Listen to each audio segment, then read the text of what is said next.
on. Okay, so interesting here. Zoe the intern just points out this document. Oh, it looks like Zoe the intern was the one to point it out, but I'm not totally positive because it doesn't show the sender. It says this is a tweet or a message from somebody or a comment from somebody that says, I think part of it is they didn't want to romanticize Lily and Ryle by having them do a ton of PR together. Okay. Well, so like this here, if people just thought they don't want to romanticize Lily and Ryle because of the abusive relationship in the book and in the movie by not having them, like do PR together. I think the ideal scenario for everyone involved if this person's perspective took off. You know what I mean? Like they just wanted to separate the actor for Lily and the actor for Ryle by having them do separate press. They could have all moved on with their lives. Blake Lively could have just let the bad press blow over. Justin Baldoni, wouldn't have to have anything to do with her anymore. They could have just all, seriously, none of this had to happen. They could have just all moved the fuck on. But she had to go and do the smear campaign thing because she was pissed about the bad press she was getting and all that. So, so they're talking about different influencers here. There were other comments saying he's traveling with family. So they're just trying to drum up the kind of not even good press for Justin, but just neutral press, just saying we're supporting this narrative, or we want this narrative where it's oh, he's just busy. He's traveling with family. He's they're trying to do separate PR for the optics, that kind of stuff. So, all right. So they're just talking about different TikTokers, different influencers, that kind of stuff. Yeah. Okay. And I think I told people this the other night when I was on someone else's stream, but TikTok is probably the first time I ever heard about this case. I didn't pay it too much mind because I was so into other cases and stuff at the time, or other issues. And so I heard random stuff about this case, and most of the content I was getting on that I think it was from Bohemian Diva, who was talking about the case and the background, drama, rumors, or whatever. I think it was Bohemian Diva. But she was somebody who, at least when the cases started, was talking about it and just saying it. I was like, you're making a lot of sense here. I like that. So it was a little while before I came across, just because I wasn't immediately interested in the case because I didn't understand it or what was going on. I hadn't seen the movie. I hadn't read the book. I didn't understand it. So initially I hadn't come across Elsrich and other people. You guys know I love Elsie. And there's Donna and Zach. Dave, of course, I already knew Dave, but it took Dave, I think, not even that long, but just a minute to cover it. And it took me a minute to start covering it too. So, yeah. When they're talking about TikTokers and stuff early on, I'm like, I don't even remember a lot of these people, but, that is what it is. I still barely use TikTok and shit like that. So, all right. Anyways, they're still talking about different influencers. I'm not worried about that too much. Okay, they're keeping an eye out for chatter on Reddit, X, TikTok, Instagram, blah, blah, blah, like publicists are supposed to do. Here is a screenshot they included. It says, from Reddit, it says, yeah, Blake posts every day about the movie, tagging all of her co-stars, apart from Justin. Justin is in New York at the moment as well, doing press tour, but completely separate from the rest of the cast. I feel like even if there is a feud between them, they should respect each other and not be so obvious.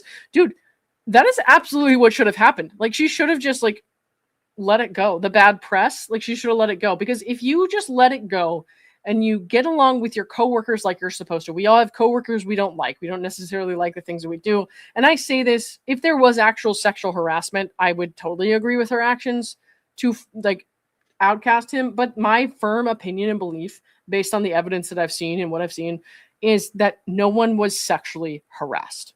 So what she should have done, in my opinion, is just let it go. Let the bad press ride out. Just do your normal premiere and photos and all that stuff. You don't have to be besties. You don't have to hang out. She doesn't have to continue to invite him over to her home or on her plane rides with her back to LA. She didn't have to do all that. But she could have just let it go to the point where it's let's just get along for this one night with the premiere so that our movie can do well, and then we can move on from each other. I really feel like they both could have done that, because I don't believe any sexual harassment happened here. Not from what I've seen. Me either. Oh, hello. What's up?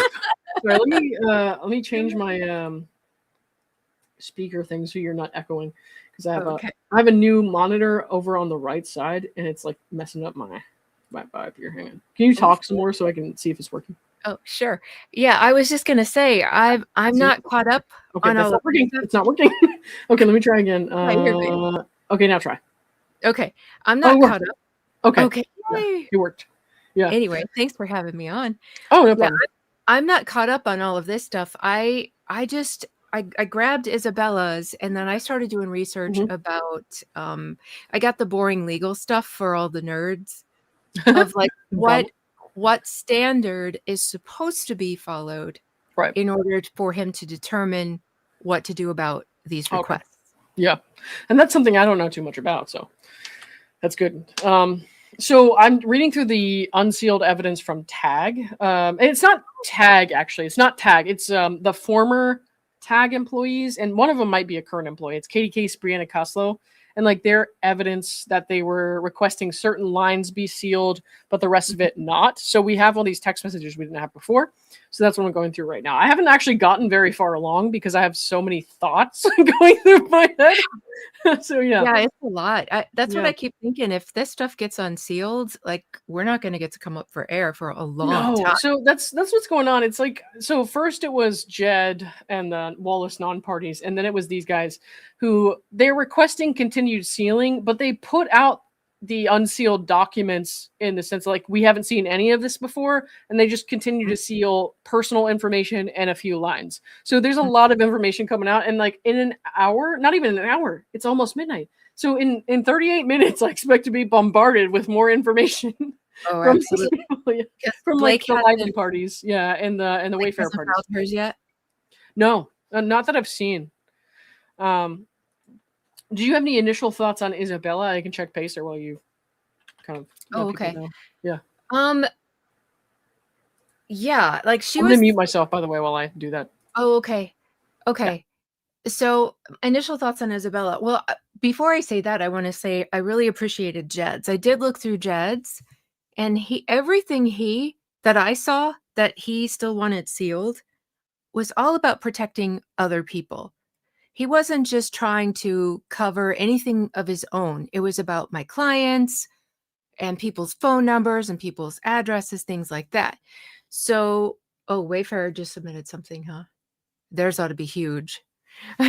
Yeah, I just saw that. I guess we don't get to sleep tonight. No, But maybe tomorrow. but and then by contrast, I just feel like Isabella, and I already talked about Jenny Slate, like their entire depositions are trying to say are confidential. And that just irks me. Like, what are you talking about? If you guys are going to be Wait, testifying, who said Jenny Slate's entire thing was confidential? yeah, her entire deposition is marked confidential. Why? It's not about this is sealed or that is sealed. It's Um, confidential. she's a material witness. Like your entire deposition can't be sealed. Exactly. I understand sealing some This stuff. is the thing. If you are going to testify, what do you think you can seal that to? I mean, this is Yeah. kind of what it comes down to, what the principle comes down to that I want to talk about later. But I want you to be able to go through your stuff first, Oh, no worries. and I'm then good. I'm kind of skimming through this right now, trying to figure out what I'm looking at. The Wayfarer stuff. all right. And I'm gonna pop my or did you want to just continue going through this kind of stuff, and I can do my own separately? Now Oh, that we you know can. I'm like, what so I'm I'm just gonna go through the rest of this document, I guess, skimming through it, and then because I know Wayfarer and Lively stuff is gonna come out soon, and then I'll probably have to stop and take a break and come back or something. So Okay. right now, I'm just kind of rolling with this. What I got right now. Okay. I'm trying to figure out what exactly the Wayfarer parties are looking to see. Wholly irrelevant personal / inflammatory information. Okay. I'm looking. Hang on. I'm looking at this letter that just came up. Oh, okay. Yeah. Let me zoom in a little bit. This So is this is from what they're seeking to, whatever they're seeking to continue sealing is, in view of the strong presumption against sealing summary judgment materials and sanctions motions, the Wayfarer parties have limited their sealing requests to certain narrowly tailored categories, the bulk of which Lively and Jones Works do not object to. So most of them do not have objections. So that's interesting. Okay. Okay. PII, of course, is a given. Like people's personally identifying information should not be out there, like their phone numbers and stuff like that. That's like a non-starter. Like everybody should have that stuff private, especially like celebrities and people who are subject to harassment and that kind of shit. Let's see, we got non-party information, which again, I've spoken about this a lot today, but I'm very much in favor of the process as far as like non-party privacy and all that. I believe people should be able to ask for stuff to remain sealed at least, and then the judge to look at that. Right. Let's see, the materials the Wayfarer parties seek to seal would disclose work done for non-parties. Okay, that seems pretty obvious. Same with like some of these companies and businesses. Like, I understand that that stuff is going to be relevant to judgment, but as far as like very private business stuff and like who the clients are, I would like to protect the clients. You know what I mean? Right. So even the business, I'm like, I hate your businesses because I think they're crap, but I still want to protect the clients. You know what I mean? So there's some stuff that I understand that. So, Jonesworks does not object to these requests and indeed seeks to seal substantially similar information. Okay. And Jonesworks actually, they didn't put out the documents yet, which I thought was interesting. Or maybe they didn't, hasn't processed yet, but they said like nobody had any objections to their continued sealing requests. So like whatever Jonesworks decided they wanted to keep sealing, we should be able to see everything pretty soon because the Wayfarer party said that's fine, basically. Okay. I'm trying to close my other. I had set up my live, and then I looked to see if anybody I knew was live, and I saw you on there, and then I saw your message from earlier. So if I just close StreamYard, no, I don't. That won't cancel. What are you trying to cancel? The live that I had set up, because I had set up my own live, and then I saw you were live. Yeah, and I don't. Ours are linked right now. So like you have a live on, but it's with you, right? Yeah. Okay. Well, so it'll show up on your channel just as yours, but I don't know if it's like a different. Okay. Anyway, people who are in chat can probably tell us. Let's see. Finally, Wayfarer parties seek to redact a document to the extent it discloses the identity and contact information of non-parties who have offered unrelated hotel services to defendants. That seems necessary and reasonable. Let's see. Non-public and business and financial information. Okay. Blah, blah, blah. That seems pretty obvious. Wholly irrelevant personal/inflammatory information, which is what I was looking at before. As the court stated in the November 26th order. Was it that long ago? Jesus. Notwithstanding the strong presumption of public access to dispositive motions, materials that evidently have no relevance to the judicial function may be sealed. The Wayfarer parties accordingly seek to seal personal communications about a tag employee and her family, and non-party messages that could be misinterpreted as inflammatory insofar as it plays into harmful stereotypes. So whatever that is sounds like it's not something that needs to be disclosed publicly. As well as a log of Miss Abel's phone calls. Why does the public need to know who all Miss Abel called? Hasn't she been violated enough? Right. It's right. More than anyone. It's, well, maybe not more than Jamie, but, you know, more than most anyone. If she's been calling people, why do we need to know that other than if it was one of the defendants or a reporter or something like that? But there's like her whole call log, which Stephanie Jones, you know, robbed from her wrongfully. It should not be disclosed to the public. Like, people don't need to know if she called. I don't care if she called like 1-800 I hate cat farts a million times. I don't need to know that. You know what I mean? Like, that's ridiculous. Lively and Jonesworks do not object to these requests. Okay, so it sounds like these things are going to rightfully be kept private. So finally, the Wayfarer parties proposed to remove Wayfarer Exhibit 163 from the docket. This 400-plus page document includes a considerable amount of personal information and was attached to the opening motion in error. Okay, so it was replaced with a corrected exhibit. So there's nothing too crazy here as far as what they're asking to remain sealed. We're going to have to wait and see what Blake is asking to remain sealed. She has another 30 minutes to do so. Ridiculous. But we don't actually have the exhibits attached here yet. I'm going to refresh Pacey real quick and find out. Yeah, nothing. Wait. Oh, okay. Gottlieb just filed something. So, yeah. That's Cassidy's favorite attorney. Aside from Ezra. Ezra 9-Minute Hudson. I think I dislike him even more than Ezra, though. Yeah. Really?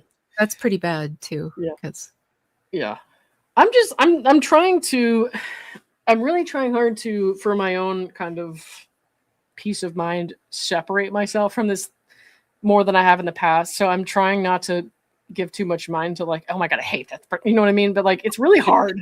It's really hard not to, especially because they tried to get our fucking credit card information. Yeah. Like, what are you doing? They made it personal. They made it personal with us. So yeah, I mean, I decided not to. I have not, and may never. I don't know. I haven't made a decision yet. Never like file a bar complaint or anything like that. But just because I wanted to kind of like give myself some time to just like move on, you know. So, but I have one written, but I was waiting to see what the court decided, but I don't think he's going to ever respond to it. So yeah, no, I don't think he will either until it's like too late. You know what I mean? He waited on our like sanctions motions and stuff until like that shit was removed or like withdrawn. So it's like, oh, it's moot. But I'm like, no. When somebody violates the court system and abuses it that way to scare and we people make a complaint to you about it, you have to address it. Right. It should be that way. I understand why it's maybe not like you could technically get away with it, but it should be that you can't abuse the court system like that and just run away free. Right. But yeah. Let's see. Okay, so this is all that's come up so far. None of the Wayfarer party's attachments have come up, which will probably be in a separate filing, and none of Blake's stuff has come up. So all Gottlieb says here, we write pursuant to attachment A to respectfully request temporarily seal exhibits A through D to Miss Lively's letter motion. So she wants to seal exhibits to the letter motion for continued sealing. Wait. So she just wrote to the court to ask that they seal her request to continue sealing. Okay. I don't really know what else to say. Okay. Request the court temporary seal exhibits A through D to Miss Lively's letter motion for continued sealing of limited materials, filed under seal in connection with Miss Lively and Ryan Reynolds' motions for sanctions, pursuant to Rule 11, the Wayfarer defendant's motion for summary judgment, and Miss Lively's opposition, pending the court's ruling on the motion. Exhibits A through C contain Miss Lively's proposed redactions. At least she's putting out something with proposed redactions, I guess. Well, maybe she won't even file a public version. I don't know.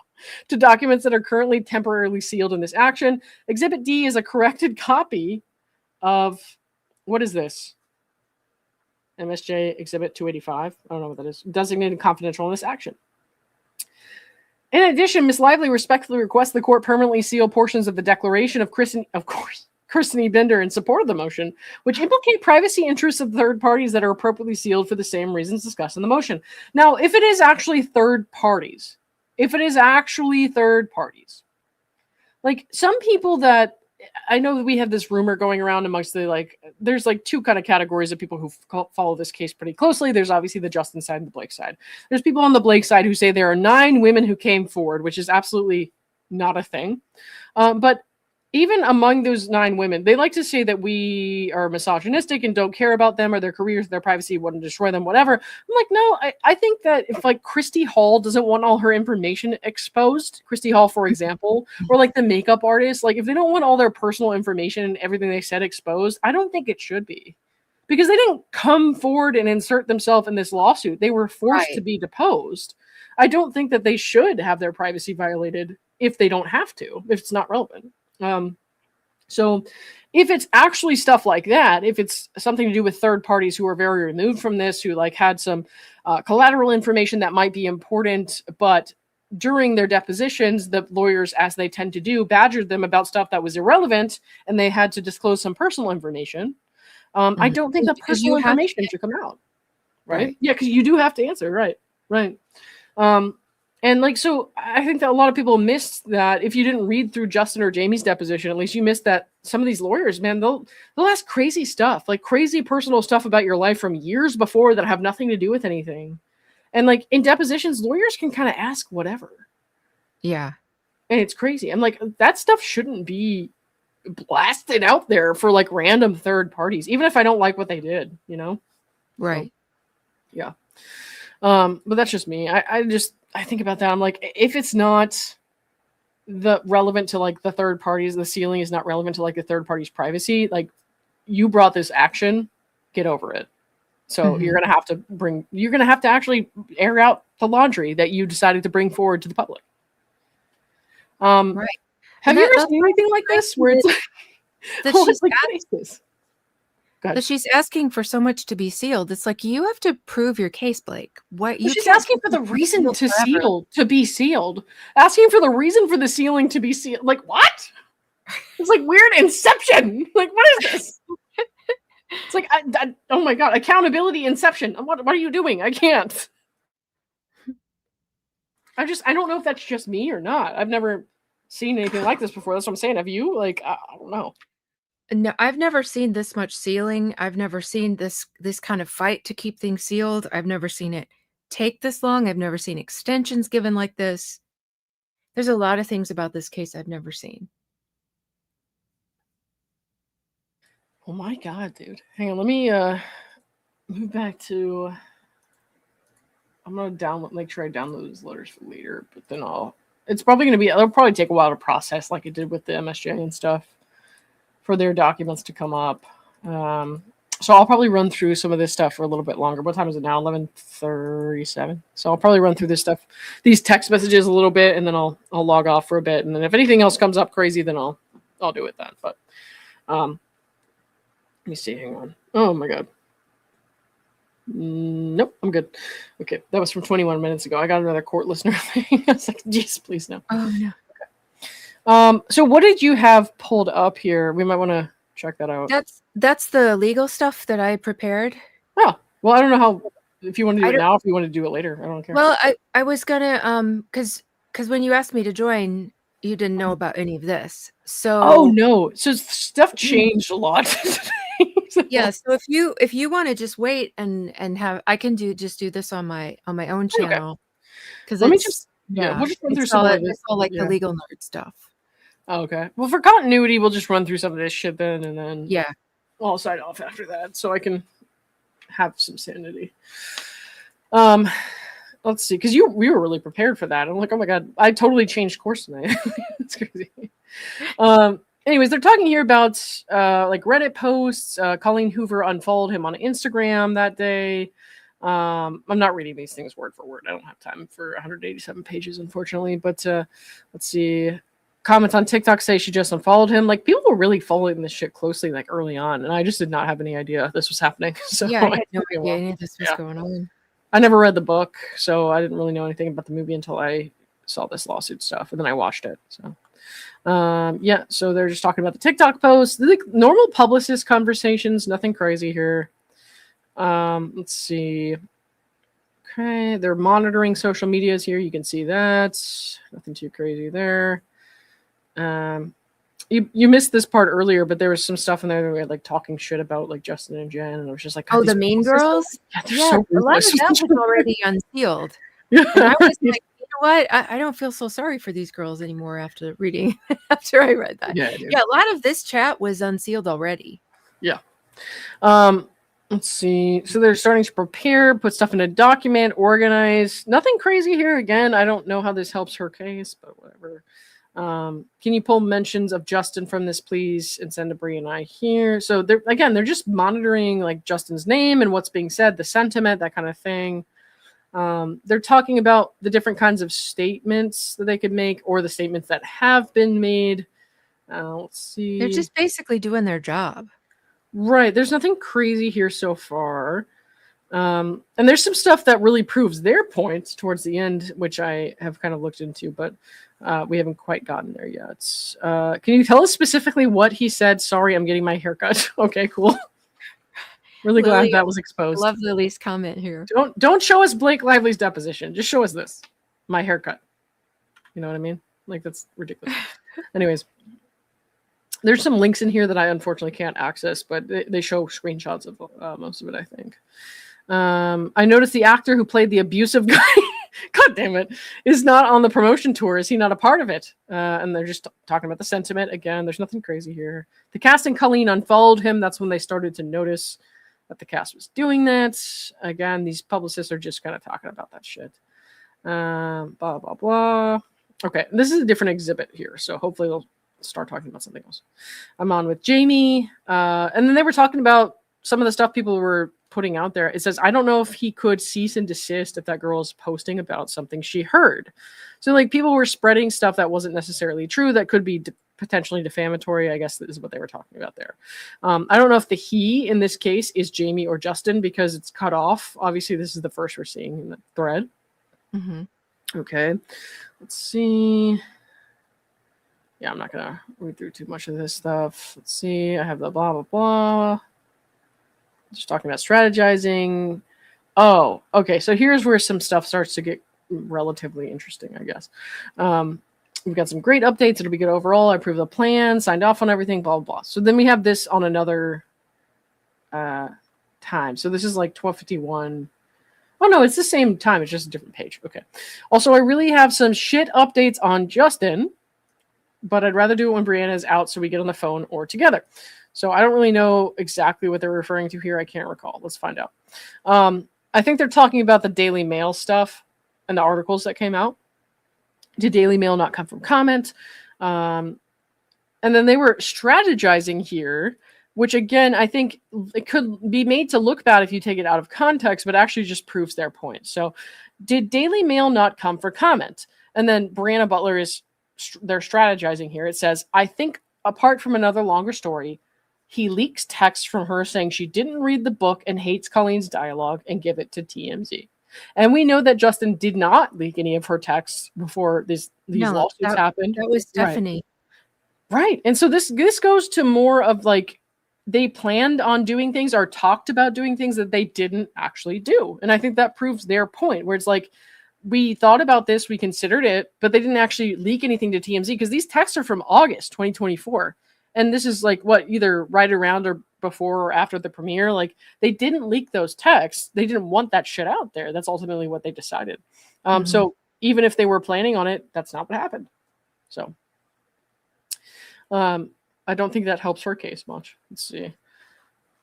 Right. Here's another exhibit. They just speak to their PR team. I'm trying to skim over as much as I can. Melissa Nathan told Colleen Hoover, Justin is really blowing up. Redacted. Have you heard anything more? I don't really know what that is, but I'm going to highlight it for later. Okay, let's see. I'd actually say the tide is shifting sentiment-wise. The movie is out today, so people will see it and move on. And it's what's happening with Don't Worry, Darling. So with the Harry Styles movie, where there was like a lot of weird public gossip about that. I never watched the movie. I didn't really know about that. I don't know if you did, Cassidy. No, I never heard of it. Yeah, some Harry Styles movie that there was a lot of like weird press around it because of conflict with the the cast, but it kind of blew over, which is what should have happened with this movie. But then she went and did the CRD thing and the New York Times thing. And, I think it was blowing over. Yeah, it started to. Yeah. And now she just completely wrecked hers and her husband's reputations. Yeah, right. It was unnecessary, but she loves to do the most. So, all right. I know also Jed's voice note, was he given the direction to back end this online as all part of marketing? I don't know if that's super strong. At this point, I'm done caring about the 17 different spins we could do, but he seems to be moving forward on positioning this as a brilliant marketing scheme, which I don't really know if that would be so brilliant. So they're obviously floating different ideas here. She says 17 different spins we could put on it, but they haven't chosen one. So, and that's what PR people are supposed to do. They're supposed to spin shit. Mm-hmm. Whether the spin is true or not is maybe relevant here. But the thing is, like, everything they were saying, they believed it to be true, which, they continue to demonstrate in these text messages from almost 2 years ago, a year and a half ago, whatever. All right. So they're still talking about the different kinds of narratives they could go with based on, what happened. The Blake and Ryan overextended themselves narrative, which we know is like truthful. They believe that to be true based on what happened during filming. That is just like, even if they put that narrative out there, it's not A, retaliatory, or B, untrue. There's nothing wrong with that. So it's just publicist stuff. Let's see. Okay. So we're talking about the different stories here. I know at some point they start talking about the Melissa Nathan Johnny Depp connection. I wonder if they had Jed suppress the link because I can't even find the story. So they're talking about that. They're talking about playing whack-a-mole with stories. Again, this is just like basic publicist stuff that I'll come back to later, which is why I'm highlighting it. But Do you want to patch me in? Blah, blah, blah. Sorry, I'm the third girly pop interrupting your pee. Again, this what like why is this stuff the stuff that I'm able to see? Why am I able to see this and not Blake Lively's deposition? Like, please tell me why. I don't need to know about people's pees and being interrupted, but okay. All right, let's see. Sony put out 8 pages. They did just now or something. Yeah. I mean, I'm not shocked, but I just noticed the chat. Oh boy. I don't know if you have that pulled up. And it's 8 pages of poopy reasons. Poopy reasons. I mean, I don't doubt that. I don't know if that's a technical term, but I don't doubt that. Yeah. Just read it from the chat. They want everything permanently sealed? Oh, come on. It can't be that. Yeah. They have to put grounds to all this stuff. Sony's pretty relevant, don't you think? Like, what would you say about the Sony people who were deposed and stuff like that? What do you think? Absolutely. They are absolutely relevant because they share responsibility as well as a secondary production company. And Blake has talked continuously about these supposed complaints that she made to them.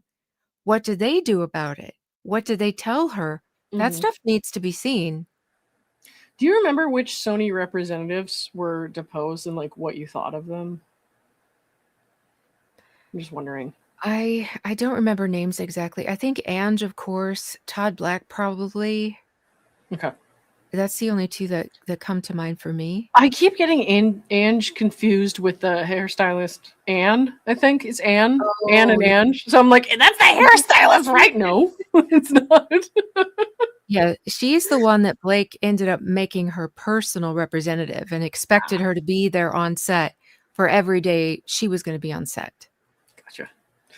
Cassidy, somebody says that you should watch your mouth.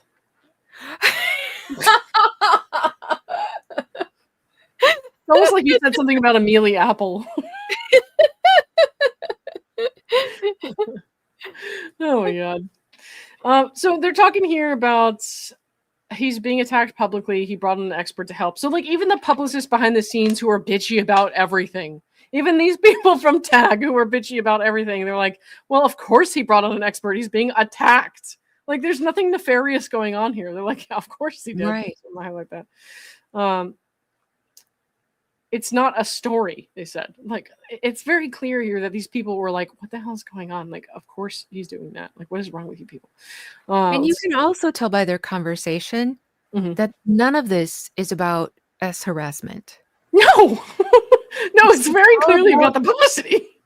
Yeah, right. And it's all about, like, the fighting about the movie. Yeah. Look at that line right there. All she talks about is the floral outfit she's wearing. Every post on her Instagram, one after the other. But she's not like, well, look at how she's ignoring the sexual harassment. They don't even mention any sexual harassment. There's no retaliation here. Flowers! They're screaming, flowers! Oh my god. That's so crazy. All right. So they start seeing these negative articles, I guess, on TMZ and the like. Which is why they're talking here about meeting and all that stuff. What is TMZ saying? They've done 3 pieces on this in the last 12 hours. So you can tell that they didn't actually go with TMZ to leak any text messages or anything like that. Because they're like, what the hell? Why is TMZ talking about this? And what are they saying? They don't even know like what's being said. Right. And here they say, so they reference this article that says Justin Baldoni fat shamed, which of course we know is not exactly what happened. And then Katie Case, I guess, says, now we go to war. Brianna, let's chat about this. And when they say go to war, they're being hyperbolic, right? They mean like a press war. They mean like a publicity war. They don't mean a literal war. Because there was the agreement that neither of them go to the press and that they would have to inform each other of any step they were going to take. Right. And then when she sees this, she's like, that's like someone broke the peace treaty. Yeah. Now it's war. Dude, it's like that's not a crazy thing to say. It's like everybody's hyperbolic. We're all hyperbolic. I mean, Cassidy talks about mealy apples like they're people, right? So it's It's not a literal war. I remember I said that in like a tweet one time about like when we got the subpoena, when it was confirmed they were real. I was like, well, this is war. Like, okay, that's not a literal war. Like, I'm not Right. fighting in Afghanistan. I'm not dumb. You know what I mean? Like, everybody needs to chill out over the hyperbole, because everybody uses it. And it's like you only act like it's a problem when it's someone you don't like. Like everybody, though, we all do that. I think well, maybe not you. You're pretty practical, but I do. So, and I know it's like everybody needs to chill out a little bit with the hyperbole. Okay, let's see. The fat shaming part isn't as bad as it has our explanation, so that's good, I guess. So they're basically just like fielding these like criticisms and trying to give their side of the story. A lot of this is sealed. So this is what we saw. This document before wasn't available to us at all, but now it has this sealing on it. And this is the stuff they're going to try to keep sealed, because Carolina and Riley may not need to have all their information exposed to the universe like some of these people already have. So, all right, let's see. This was in my IG reels, blah, blah, blah. So I'm not going to go over every single thing they're talking about, every single reel or whatever. Let's see. 24 hours late. They talk a lot about their different I read this stuff before I started this one, at least. So they're talking a lot about different communications with reporters and stuff like that. Matthew's freaking out. Okay. And there's not much you can really get from this because a lot of it's redacted. So a lot of this stuff is pretty out in the open, but there is some redacted stuff. So they're talking about different content creators, social media users and stuff here. Jenna Renfield. I don't know who Jenna Renfield is. Do you? No. I saw that name for the first time like yesterday, I think. Okay. Yeah, I'm not familiar with this person, or pretty much any of the people that they cite in here. I'm not familiar with them, but I guess they were like early on in August 2024, people who are mentioning this stuff. I'll highlight that so I can look at it later, I guess. And then here was another one, Sophie Moon Scouts. I don't know who that is. Justin, the creator of a show called My Last Days, exploits the struggles of individuals facing terminal illnesses. Like, shut the fuck up. Shut up. I'm sorry. Shut the fuck up. I've never bought into that. The things that so anybody who doesn't like somebody, and we all have people we don't like, we all have people who don't like us. Anybody can say this person's exploiting this, or this person's doing this for clicks, or that for clicks, or whatever. And it's like, honestly, a lot of the time it is just people having a passion or an opinion that you don't like. That's kind of my thought on that. So them saying he's exploiting like terminal illness and stuff like that, when it's very clear, even from his private messages that he never believed would be seen by the public eye, it's very clear that he cares deeply about important stories, things that are not super shallow, and things that have a deep meaning and impact on people around him. So like, it's not hard to believe that he actually just had a passion for telling the stories of people with terminal illness, what their life means, and that kind of thing. Like, so when I see creators like this who are just like, well, I don't like him, so obviously he has exploiting things. Oh, shut the fuck up. Mealy apples. Ridiculous. Yeah. They got a little Perez link in there. I don't know what that was about. I guess Perez was just talking about the feud there. I obviously didn't see that article because I didn't see any of this stuff until later on. They're just looking about different content creators and stuff, like I said. I haven't seen Cassidy in here yet. I definitely wasn't doing anything about this back then. No, definitely not. I mean, you were doing Mordor stuff mostly, right? Yeah. And then I had all that Laura Owens crap with Omar. So let's see. Yeah, so they're just going through different links and stuff here on different social media platforms, doing what publicists do, saying, look at this person, what they're saying, how many followers do they have, what does this mean for us, do we need to do anything about it, that kind of thing. Combating narratives like the one that says the Daily Mail piece, re him being toxic. So they're trying to kind of separate things and figure out how to address them. Again, this is not any proof of a smear campaign so far. So no. So here it says, calls out Justin for being an Israel supporter and says his entire brand is a farce and he's manipulative. I am not surprised that people would try to bring that up. I didn't see that, but I see this a lot on social media where it's like random celebrity feuds and stuff like that. Like people will try to tie it to Israel and Palestine and all that. I'm like, guys, like, no, I'm sorry. No, some like things are not political or otherwise. Yeah. I mean, this whole lawsuit is like very important to a lot of people because of the issues that it has for like a lot of survivors of abuse and a lot of people who have been falsely accused of things. That has nothing to do with Israel and whether or not you support Israel, which I have no idea if Justin does because he does not post stuff like that on his public profiles. That has nothing to do with anything. But I do think most of that is like bot activity. Yeah. If your only posts and thoughts are political around one issue, I'm like, you're a bot. Sorry. You got to be able to have some space in your life for other things. And that's just kind of crazy. Like I said, I'm not like getting into the Israel Palestine thing. I don't care to be political on YouTube. It's not really my thing. Hate politics. I hate politics. I just hate how people are with each other in their politics. So I'm just kind of like, I'm not going to be a political channel. All right. So they're still talking about this. TikTok about the Daily Mail article. Okay. Talking about reaching out to people. Her video has no real engagement. So there's nothing here that Blake's publicist wouldn't do. I can tell you that much. The thing is, we're seeing all these messages from them, and so people are going to see things they don't like because they're not familiar with PR, and they're going to be like, oh my God, terrible people.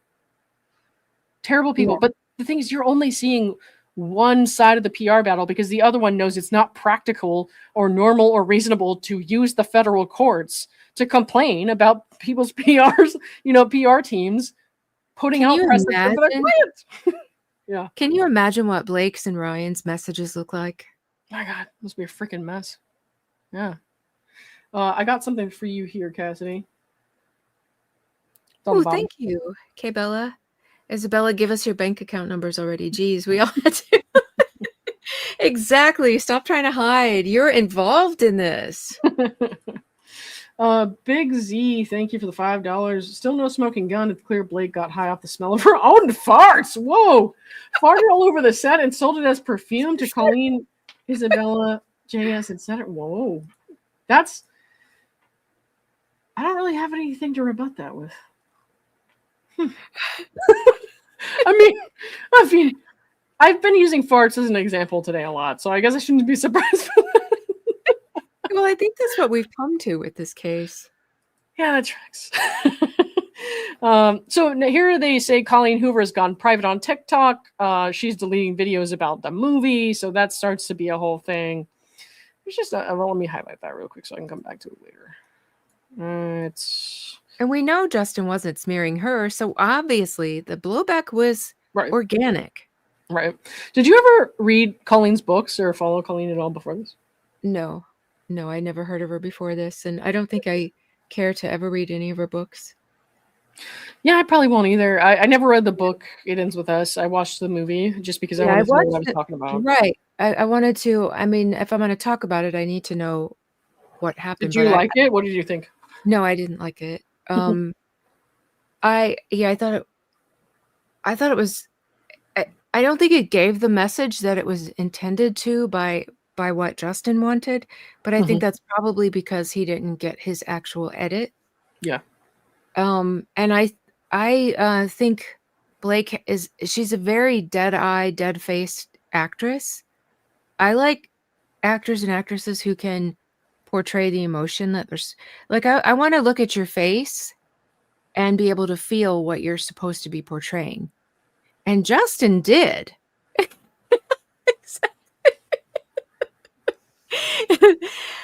Like Justin, as much as he was in absolute turmoil and couldn't stand that woman, the way his face expressed whatever emotion he was supposed to be showing in the scene, it was remarkable.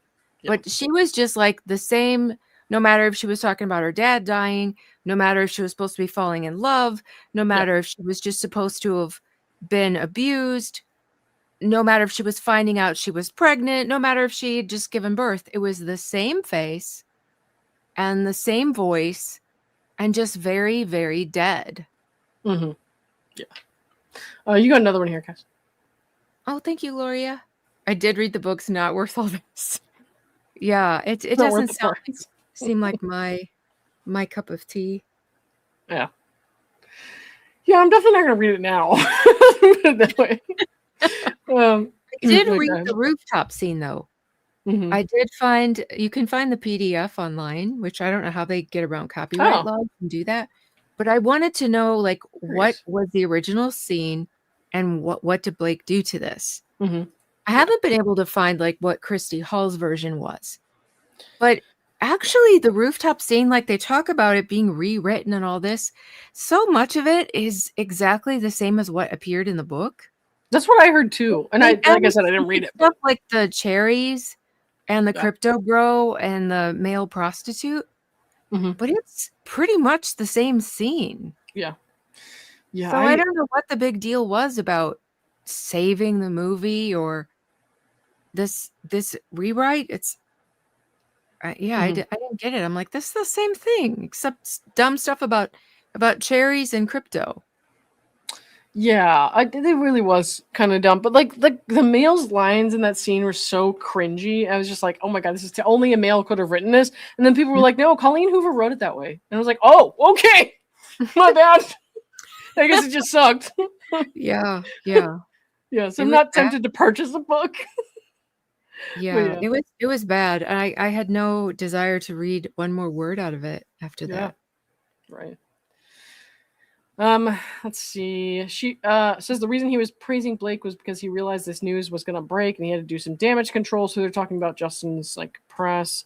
And then down here they say, this is a response to someone commenting it seemed like a PR stunt from Blake and Ryan's team. She admits that it's definitely all alleged, and she can't wait to see what reputable source cover it. So like these TikTokers who were coming out saying these crazy things are like, oh wait a minute, yeah, I know, it's just all like alleged or whatever, you know, like okay. Mhm. So they didn't really seem to be looking into it too much. I don't follow a lot on TikTok. I don't know if are you on TikTok? I can't remember. I made a TikTok, but I'm Yeah, never on it. Like I yeah. had switched a phone Mhm. and it came up and I had all these messages and I was like I felt really bad because I made the account. I made the account because of Andy had said that there was somebody on TikTok pretending to be him. And I Oh thought, yeah, well, that's right. yeah, I Dave thought has those too. Yeah. I just want to secure my Hmm. name Yeah, on there before somebody does that and makes pretends sense they're me. for sure. I get it. Gloria will happily give her copies. She said, I'll have to give you my copies. Oh God, send them to Cassidy.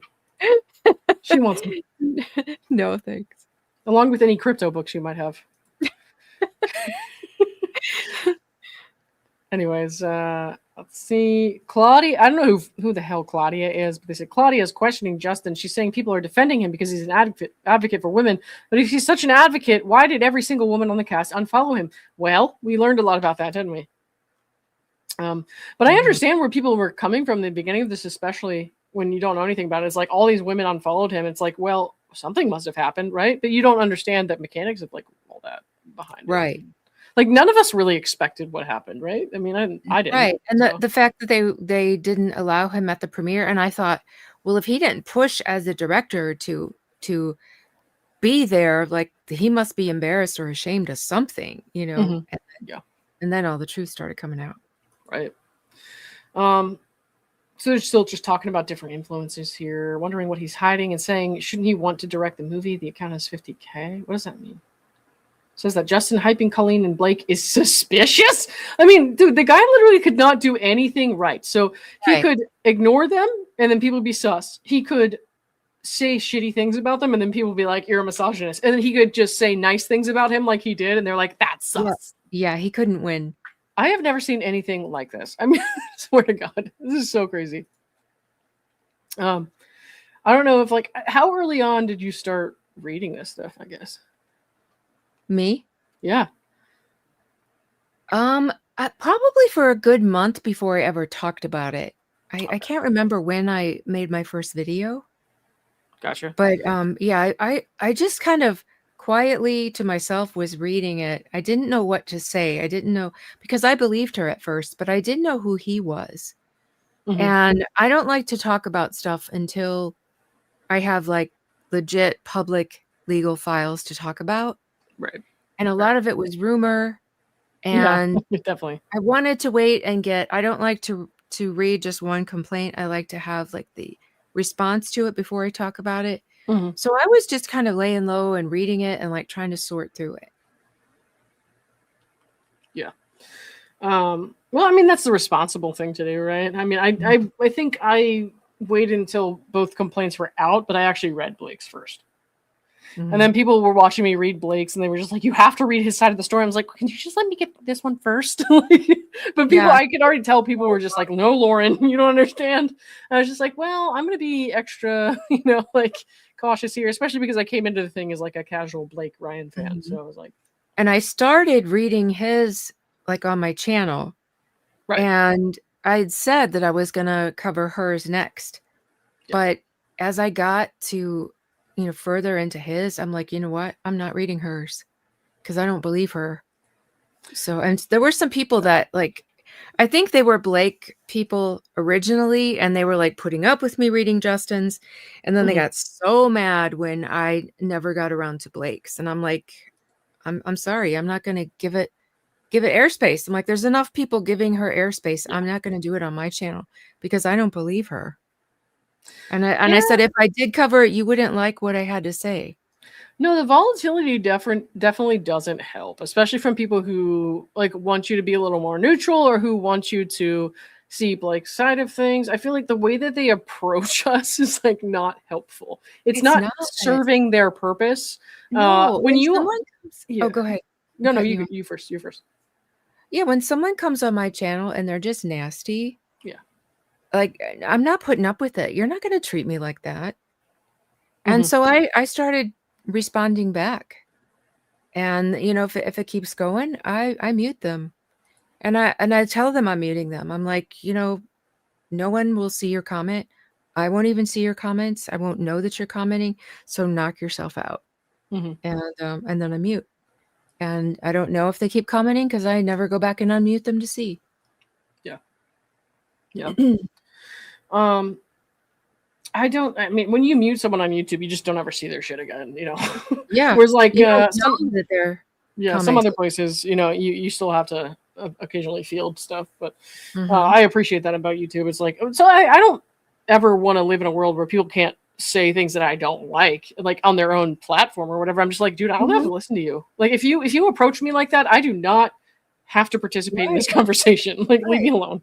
So, yeah. Um, Take your milk jug somewhere. Someone else's yard. Good lord, that is well, that's one way to put it, isn't it?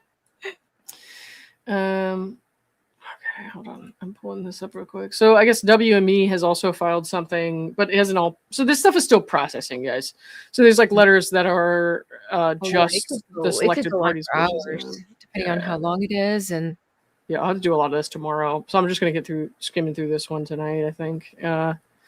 This is. I'm skimming through Blake's right now. Yeah, it's all filed under seal. Like you can't see anything. You wow. can't see anything. Like holy shit! Of course you Good did that. grief. Waits for the deadline. Thank Seals her you, reasoning Gloria. for keeping the seals. Okay. So ridiculous. Yeah. I mean, I'm not shocked though, am I? So That was the same for me, Gloria, and it took, like, when I got to his timeline, and that's when I got so mad, and that's when I started talking about it. yeah. Um. And I got really mad at the New York Times for printing that. Oh, dude, they're really And kind of and trash y at and that. being protected under the shield that they used when they Yeah. clearly didn't report on judicial proceedings. Yeah. I mean, there's people who read the New York Times article and then read their complaint who probably would have, if the New York Times had given a balanced and fair report, probably would have believed or leaned towards believing Blake's side of things if the New York Times had not done, such a hit job. Yeah, that So was I really don't think that served the purpose that they meant for it. It probably did temporarily for like a couple weeks or so, but ultimately, I don't really think that was a great call. That's just me though. Let's see. They're just talking more about TikTokers, blah, blah, blah, blah, blah. I don't need to see what they say about TikTokers. I'm not interested in their opinions on various social media users. Let's see. There's nothing too crazy here. So Melissa Nathan, remember her sister writes for, what is it, New York Post? I think.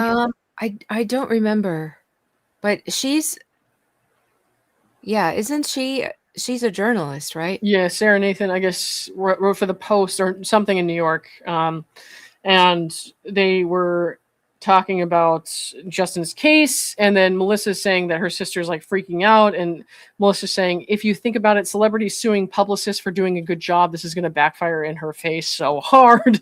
But her sister, the reporter, is still kind of freaking out about it. Mhm.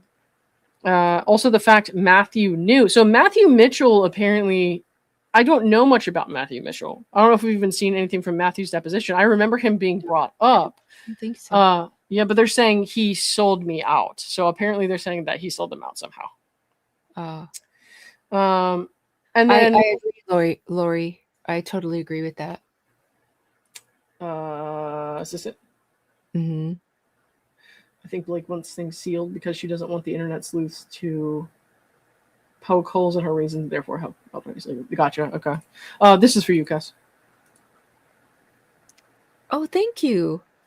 Cassidy and Lauren, you're my favorite creators here. Could you collab with Bachi? Oh, I love her. I love her. Yeah, we'll have to do that. I mean, it is past midnight now, so otherwise I would message her. I did try to get her on one night when it was late like this, and we were going over new documents, but she was like fast asleep. So I think tonight's probably not in the cards, but we should do that. Yeah. This is for you. Crypto Boy wasn't in the books. Oh yeah, I saw that. Or the male prostitute line. Yeah. Right. Okay. Let's see.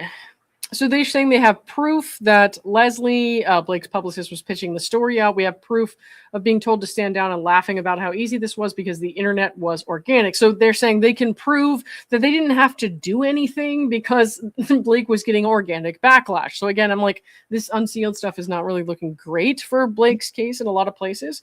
In other places, I could see how they could spin it. But ultimately, when you take the context of everything and the other side is going to have their say with a jury, potentially, I don't think it will go well.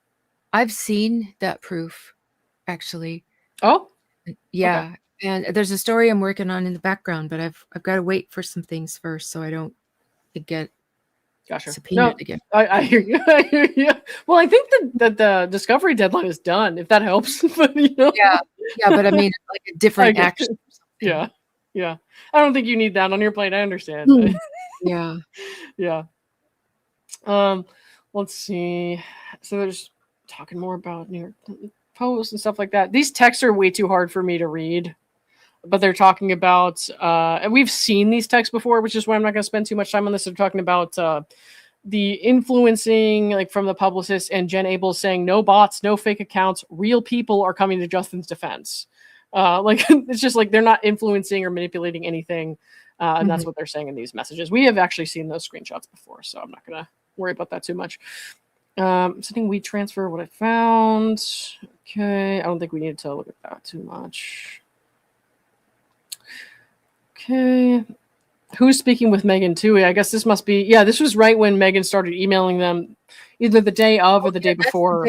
That's the day that the CRD complaint was filed. That's the day she reached out to them. Remember, it was like late in the evening already when she reached out. On the weekend before Christmas, yeah. Right. I think it was the weekend before Christmas. It was maybe the week before. I don't know, or the week of, because it was 12/20. That's 4 days before Christmas Eve. Okay, can we not leak this to someone else before New York Times, who will be shit we know either way, and get ahead of this? And so again, that is not a crime, and that is if they know that New York Times is not giving them real time to respond to this shit, and like it's going to be very Blake heavy, and of course they want to get that to someone else. Exactly on with TMZ. They saw their text messages were going to be in there, and they were probably like, "How in the world does she have these?" Yeah. And you can see here where Leslie like broke the truce. They're saying, "Holy shit, we're fucked." She called the Post for the first piece, like that kind of thing. So again, somebody else was, where did I see Copper Mountain? He promised that it would be dealt with before the oral arguments on the 22nd. Yeah, right. And the responses are due on Monday, right? Yeah. Oh wait, I forgot what day. Let me see. The 12th. So that's next Monday, right? Yeah. Let's see, you're on page 81 or 187. I'm going to get through as much as this I can, but So they're talking about this stuff on 12/21. So this is where it gets kind of like hectic. All time stamped about Leslie calling New York Post and setting up for a story. A bunch of us saying there's nothing to do. We didn't place this stuff. We don't want to go nuclear, etc. So they were still trying to keep the peace. And then Blake's team came out and just like blew everything up. Yeah, that's the day of the Times article. Yeah. Wait, whose psychic is she on with? She says, I'm on with his psychic and legal team. Who's psychic? Do you know? I can't tell. Who's his psychic? I know Stephanie had one. That's the only one. I know that too, yeah. I haven't forgotten, don't worry. But I don't know whose psychic they're talking about, dude. Apparently, I didn't know this, but apparently a lot of people have psychics. I'm just kind of like, personally, that is not my thing. No. All right, guys. No, if you have a psychic and that's your thing, that's fine. As long as you don't force feed it to anyone else, like in the work setting, like Stephanie Jones did, where she like had the psychic tell Jen that she was going to get pregnant with twins or whatever when Jen had fertility problems. Like that's a problem. If you're just like, I believe in this and I have a psychic who I trust and whatever, that's not my business to tell you what to do or not, right? Stephanie Jones can have her fucking psychic all she wants. Just don't force it on other people at work. I don't know whose psychic they're talking about though. So, TMZ broke. Okay, did TMZ actually break that shit? I don't know because I wasn't. I wasn't watching yet. Gotcha. I wasn't either. We're here for. I don't know what the status is. Do you think that we ask another PR for help? Okay, so they're just talking about. See, I did some light digging, and the New York Times covered the over-branding of Blake's businesses in the movie and the uncomfortable historic interviews, says James. I don't know who James is exactly. Right. No, I know, but I bet they didn't do this to destroy her. I just think we can't let them get away with the actual lies in the complaint. So they're talking about the lies in the CRD complaint. They're genuinely saying, like, we believe these were lies. Like, this stuff is not true. So how can you then come back and say that's defamatory when we've established as Ryan believing, like per the judge, Ryan believing, whether he actually believed or not, that Justin was a predator was enough to say it's not defamatory. Right. And dismiss the whole lawsuit. Right. And then so you can't then say that them actually believing the things that they're saying about her and that they're defaming her in that way by the same exact principles. It's like, I understand if you're going to apply it evenly on both sides, but then this isn't defamation if that's not defamation. You know what I mean? Like, that's kind of how that reads to me. That's how that reads to me. I'm not a lawyer, but you know. Somebody says, let's hope the psychic and lawyer is not the same person. I mean, I don't know anyone that talented. So maybe Omar. I haven't asked him to predict my future though. We'll see. Maybe next time. All right. It just eats at me that we legit for the first time ever did nothing and were sued as if we're knocking on doors, rallying people against her. So again, these text messages are just proving their point. They didn't have to do anything. And they're like, I can't believe she's still suing us. And you can see the shift. Yeah. In what they talk about. Yeah. I'm like, what the fuck? We didn't do anything. What the fuck? Reynolds. I love that. And these are like in the heat of the moment after the lawsuit has been filed. They have no idea Blake is going to make accusations of an ongoing smear campaign and get these text messages. So these are just like real raw reactions to the people they work with where they're like, what the fuck? We haven't done anything.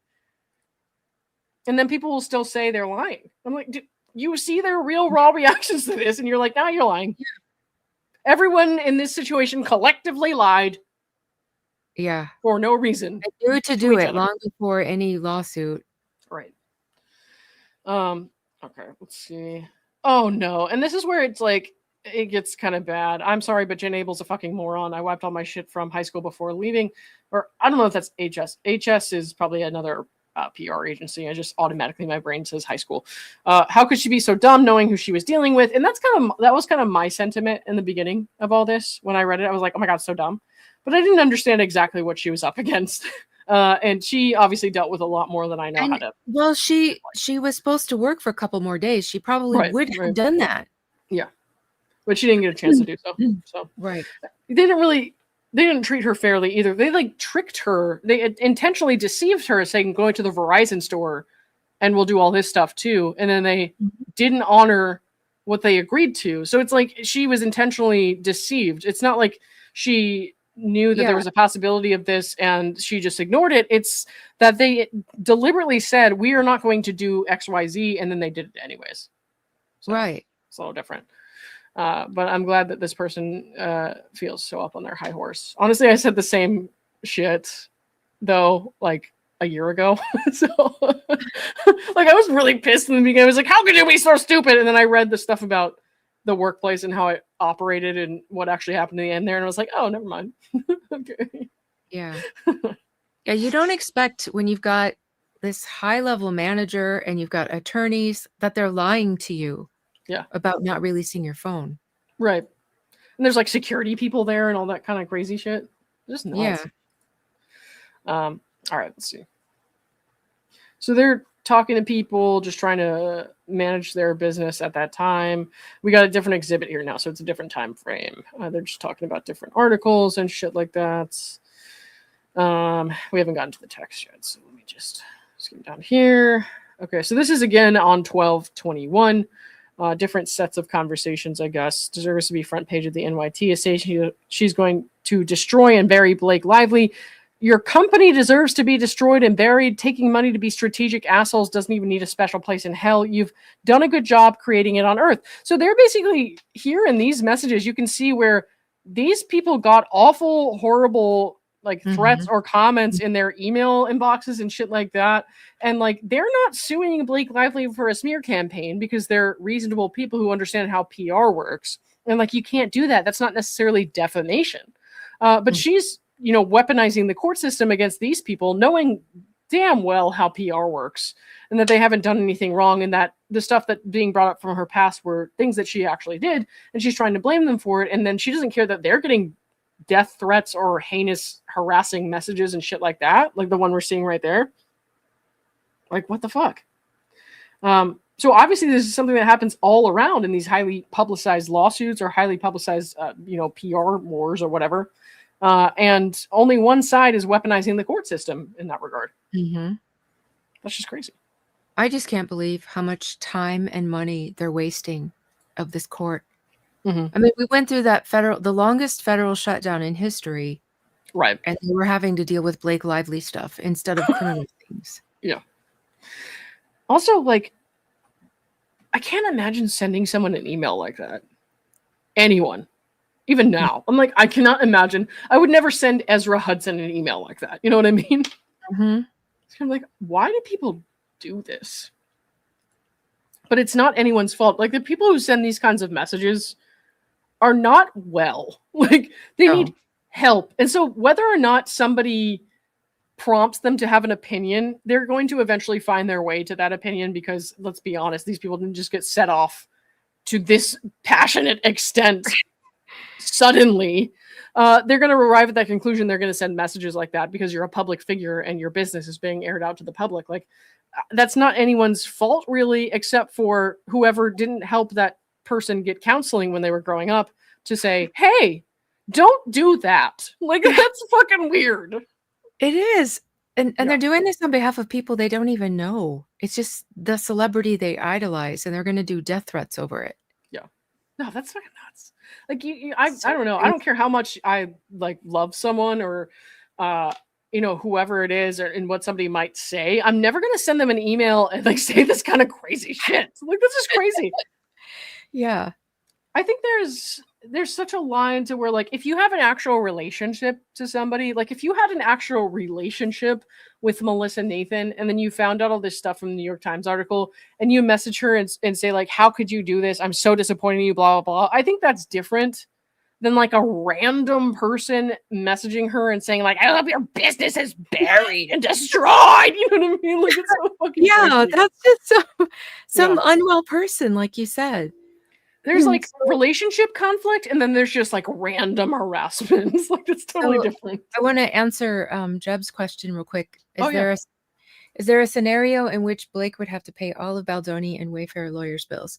What they can do if they win, there's something called malicious prosecution.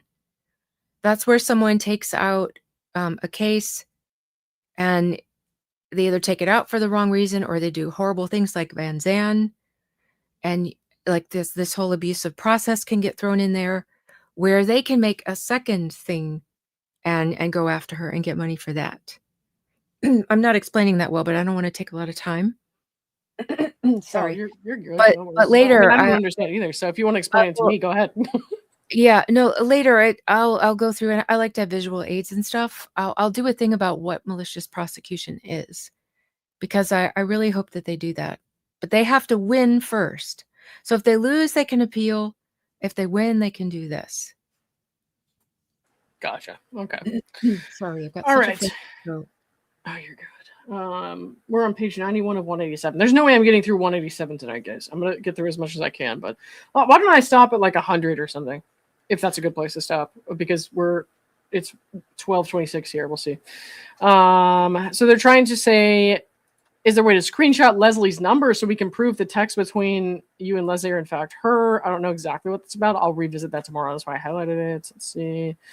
TMZ just told me Holly Baird is trying to get on Blake Lively's crisis team. Anyone know who that is? Do you know? I don't. Me neither. And so you can see why the publicists are freaking out so much here, because they're saying we can't be doing free PR while we're trying to save our baby company, because Blake Lively's attacking the publicist for no discernible reason for doing their jobs. And some of this stuff is still redacted, which is what they're going to asking the judge, like I said earlier, to continue redacting. Whether or not that will continue to be redacted or not is going to be up to Judge Lyman. Mm-hmm. God help them. I mean, I am exceedingly like removed when I'm assessing the judge compared to a lot of other people. I totally respect everyone's opinions, so I don't want to say.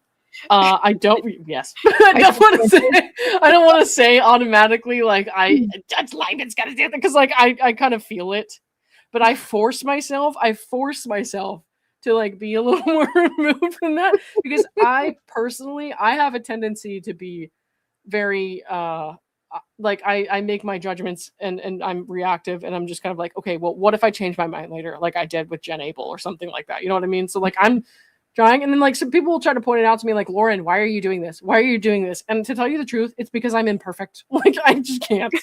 I just don't know what else to do. This is how I am. You know what I mean? So it is what it is. I get so mad for justice. Yeah, I know what you mean. Yeah, I mean, I think we've all kind of can't shut up about him. Yeah, no, I mean, I think that people should be able to express how they feel, especially if they do a lot of research on that and try to put their point out there. And I think that everybody should be able to do that. I think it's a shame that so many people are against questioning things or kind of digging into the justice system and how it works. I think that everybody should be able to do that. Everybody should be able to ask questions, that kind of thing. Yeah. It's a part of my, the slides that I did for this that I'm going to do later. Mm-hmm. There's a big part of it that explains why I feel the way I feel, how we're allowed to do that, how it's actually set up in our Constitution and in our judicial makeup. Yeah. And guys, she'll have a whole freaking slideshow. I'm over here just like rambling. She's like, I got a slideshow. Let's go. Okay. But my voice, I don't think my voice is going to hold up, so I might have to do it tomorrow. Well, you know, we'll be here whenever you do. So. We have thought of and done everything we can. We're drowning here, Melissa. So obviously the publicists are struggling with this. There's another exhibit here we're starting on. So they're talking more about, this is back in August, talking more about scenario planning and this kind of stuff. I'll come back to this later on. They're just talking about different kind of spins they can put on this, which is what publicists are supposed to do on, Blake's kind of messaging from the film and that kind of thing, and why Justin's being attacked. Nothing about this is like illegal in any way. I don't believe it's defamatory. I believe this is PR spin at its finest. That is literally their job. Literally their job. Same as Leslie Sloan. That is literally her job. Like all publicists do this shit. So Leslie does a lot worse, allegedly. Yeah, so does Stephanie. Oh, yeah. Stephanie's an interesting one. I mean, when your clients are begging you to just stop, mm-hmm. that should tell you something. Yeah. I'm going to highlight this to come back to it later. The wider internet remains skeptical and continues to see through Blake's smear campaign. So everybody's saying everybody has a smear campaign. Some of them are right. These people are right. But you know what I mean. So it's just kind of crazy. And there's a lot of redactions here. It's just kind of crazy to see how this all played out in real time. Okay. They're talking more about reporters here. What are the reporters saying? What could they do? Which again is just part of a normal publicist job, especially if you're like crisis PR. I don't know exactly what they're referring to in these messages because some of this shit is like not showing up here or it's redacted. Again, this is just the planning they were talking about. What kind of storylines they could use. Right, so we're going back down to another exhibit. I'm going to start moving really quickly through this stuff, guys, because I want to get through as much as I can. This stuff is all fucking redacted. They're just talking about tag there and their page views, which is not important to me at this moment in time. Again, all this stuff is redacted. Whether or not it remains redacted, we'll have to wait and see. Blah, blah, blah, blah here. They're talking about that article here where Melissa Nathan is outed as like just outed, I say, but it's not really that big of a deal. Outed as Justin's crisis PR person. Johnny Depp is mentioned in the sub headline. Okay, we've heard a lot about that, so I don't feel like we really need to read too much through that right now. Okay, let's see. Yeah, this is not something really to, and a lot of this stuff is redacted. So a lot of the redactions in this document are towards the end. Okay, I'll skim through that, and then when we get down towards the bottom, a lot of it has to do with Rebel Wilson, which is like stuff we don't have to read, but. So there is a lot of redaction here, just in that stuff. But I'm like, that stuff maybe doesn't necessarily need to be unsealed. I mean, if it has to do with other clients of theirs, which we'll see a lot of this does. I want to talk about what is it? Fola? Fola? Says Lyman has so much money already, maybe looking for a better position after 2028. Oh, Fola. Sorry. Fola. I don't understand why this man is a judge. He's a Nepo baby that had all these positions. He had a cushy job. When he became a judge, he had almost $40 million in stock. And anybody who invests in the stock market knows that you are not supposed to put more than half of your stuff in stock because you could lose everything. Not to brag, but I still have some Dogecoin. I don't know if that matters. Go ahead. But so how much money does this man have? Okay. First of all, how did he get that much money?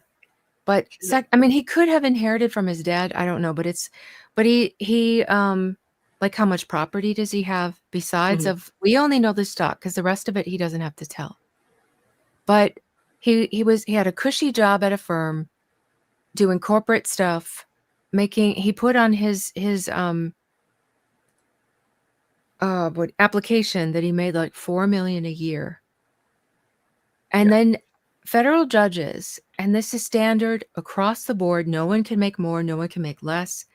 They make less than $250,000 a year, which is a really good wage, but not when you're used to making $4 million. Not only that, when you have a cushy job at a law firm that you're high up in, you're not working that many hours a week. I mean, when you have something big, you may have to, but you give all your grunt work to the people below you. And now he's a judge that has had to put in stuff on the weekends. He's filed stuff on Saturdays and even Sundays. He's got literally hundreds of cases a year, some of them criminal, some of them civil. This man is working harder than he's ever had to work in his life. And for so much less. So I have this huge question. Why? Why, when you get old and you have enough money to retire, why do you not? Why do you take on something like this? I don't know, man. That's a good question. I mean, I've never thought about what life would be like to have that kind of fucking money. That is just crazy.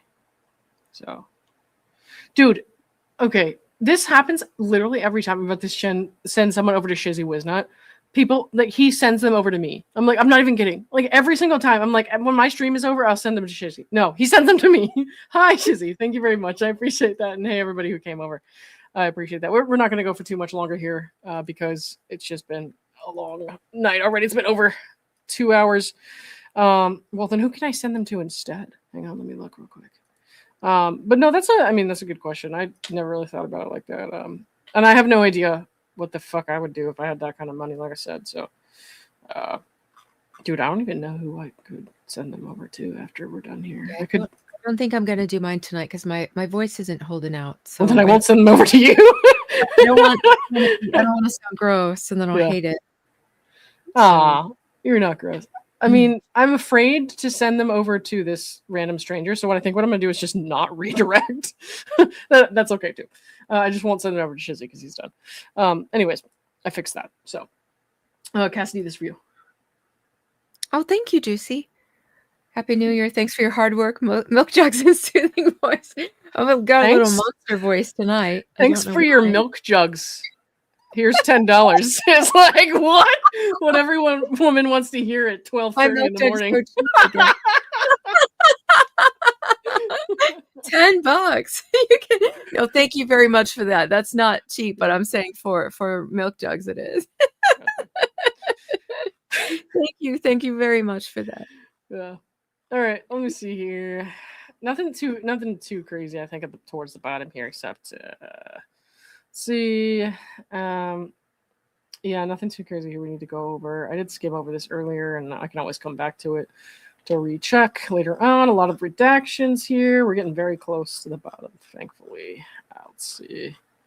I'm on with Jamie. This was a repeat from earlier, so we can skip this. Okay, I remember that because they said something about a cease and desist. I remember that meme, so I know we saw this. Also, yeah. I really have some shit updates on Justin that we saw that earlier as well, so I'll skim that. Let's see. So some of this is like from Blake's exhibits and some of it is from theirs. So there's going to be some repeat in there. So these deposition pages, I'm not going to read through them tonight. I will give you the gist of them because I looked at them before. This is about Stephanie Jones for the most part. They were talking about Stephanie Jones, the websites, and who like basically enlisted Tag or Katie Case. I think it was Katie Case's deposition. Okay. Hang on. It's Katie's. Yeah. Katie's who like enlisted Tag basically to do this. And we know because Stephanie Jones in one of her recent filings did not redact information and the way that she was supposed to, that Dwayne "The Rock" Johnson was the person they're accusing of being behind those websites. And so they redacted it now, but it's not really doing much of any good because she just said that out loud without a redaction in the recent filing. You know it was on purpose. Yeah, totally. It was probably. I mean, I can't from a legal standpoint. I can't say that, but like from a public opinion standpoint, totally, she did it on purpose. Because she's being accused of planting bad stories and shit about her clients on purpose. And then what does she do? She goes and plants something about a former client that's terrible in a filing and doesn't redact the information, even though she remembers to redact all kinds of other things. Like this is ridiculous. She's suing someone for talking about her, right? So they're talking about those Stephanie Jones Leaks websites, the Twitter accounts, like the various websites and social media accounts that are disparaging of Miss Jones, blah, blah, blah. So we don't have to read too much into this tonight. That's a different subject that I'll kind of get into later on, especially if we see more of the Stephanie Jones stuff unredacted.